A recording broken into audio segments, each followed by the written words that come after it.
All right, so in this first question, we're going to be looking at rubidium. So in this question, it says that rubidium has two common isotopes, that those isotopes are rubidium-85. Remember, you can write like the full name, 85. You could write RB-85. There's lots of different ways to write it.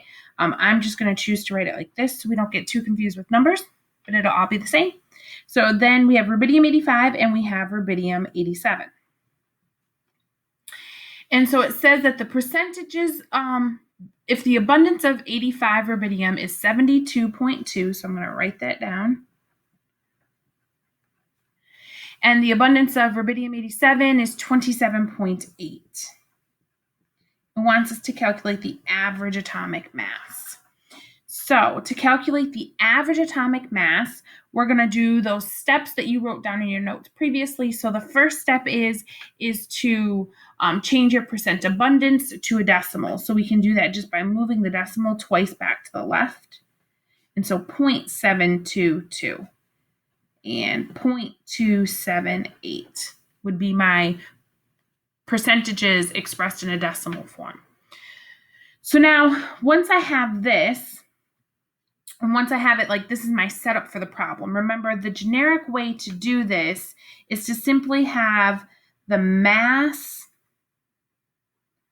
times the percent abundance in a decimal form. And we're going to keep doing that for however many isotopes there are, right? And in this case, there's two. So I'm going to use my masses and my decimal form of my percent abundance.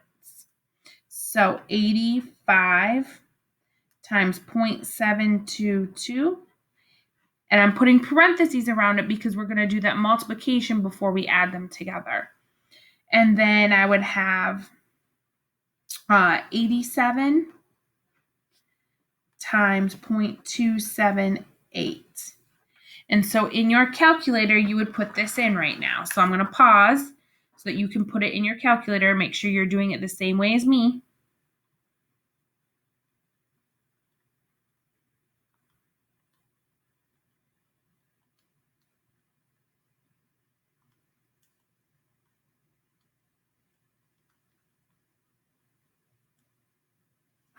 And so you should get out here then 85.556. And again, we will not use significant figures for this because we're going to just keep two decimal places after the decimal. And so my answer then would be 85.56 AMU, atomic mass units, for my answer. We're going to go through a couple more together. So if you're a little nervous or you're still unsure, it's okay, because we are going to get through it all together.